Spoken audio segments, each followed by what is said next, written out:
Hello, today I will be sharing an article discussing the war on whiteness. Many argue that whiteness is a major problem in America. On the internet, one can find scores of articles depicting the perceived racism of white Americans as the genesis of all ailments. Those who are steeped in history, however, are aware that Western society is distinctly individualistic and open to new ideas. For example, today one is far more likely to find white people studying African history than Africans writing about Europe. White Americans are usually quick to blame themselves for the state of race relations, and despite their high propensity for tolerance, they are unjustly characterized as racist. Across the country, school districts are lowering standards to appease minority activists, yet it appears that whites can do nothing to placate their anger. What is also quite ironic is that whenever Black professors proclaim racist sentiments, they are often enabled by their white colleagues citing free speech. And anti-white racism is acceptable to the point of being virtuous, while whites are never allowed to defend themselves from racism charges. To some, the nebbish behavior of whites needs explaining, but we ought not to be surprised at the pathological altruism of whites.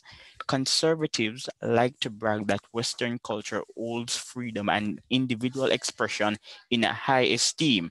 If white people as a whole have greater respect for individual agency and are less ethnocentric than other groups, then they will generally be more inclined to tolerate dissenting opinions, even to the detriment of their own interests. For example, the kingdom of Aksum was a black civilization, and hence it is not objectionable for black people to take pride in their history.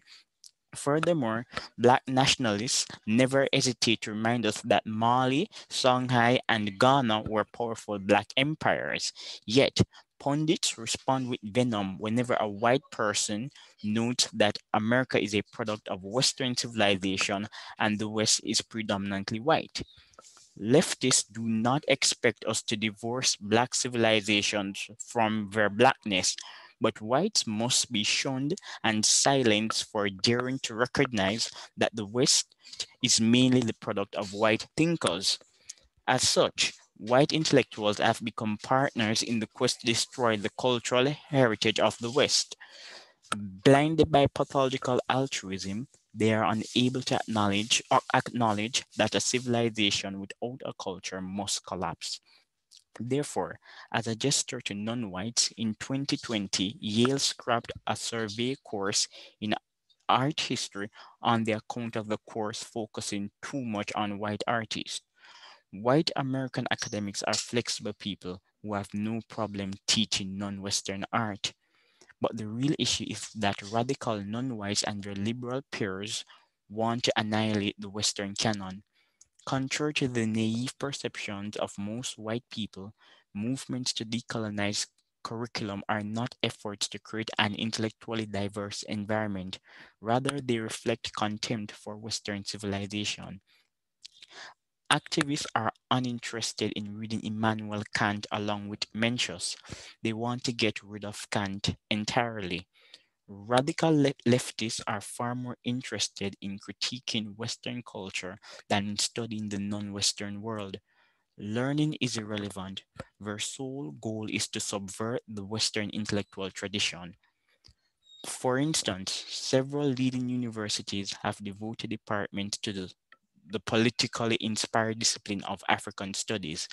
Due to the name, most would assume that these departments teach students about African states like Benin and Oyo and their own histories of imperialism and slavery. Instead, they fixate on Europe's relationship with Africa and glorify African primitivism. The main objective of such courses is a politically motivated push to engender hatred for Western civilization. Although evil is not peculiar to white people, the political agenda of left-leaning professors must ensure that students graduate believing that only white people have ever had an interest in conquest. Hence, to correct the apparent Eurocentrism of academia, students are taught that Mali was a great empire. However, their instruction downplays the history of slavery in Mali, and they must never be told that Mali had its own King Leopold II in the form of King Khalifa, who terrorized his subjects for entertainment. Moreover, the politicization of education continues unabated since white people care more about the feelings of misguided grievance mongers than the survival of their culture. Only white people are silly enough to think that Caucasian philosophers should be removed from the curriculum of a majority white society. Universities in China would not tolerate white Americans telling them to make their courses less Asian. Yet, strangely, some think that it is acceptable to demand that American universities dump the Western canon. Unlike non whites, apparently most white people have no sense of pride in their culture. According to Pew, Black adults are most likely to say that race is central to their identity, whereas whites are the least likely to be invested in their racial identity. Whites are not sufficiently ethnocentric to create an influential white agenda. Based on the mantra of diversity plaguing corporate America, it is obvious that white people are committed to the success of blacks and other races. In addition, the wealth gap between blacks and whites is explainable by a litany of factors apart from racism. The reality is that we all reap the benefits brought about by the rise of Western civilization.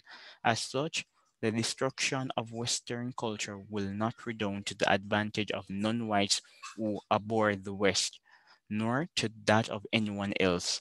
Non whites who fail to affirm the salient point are simply foolish.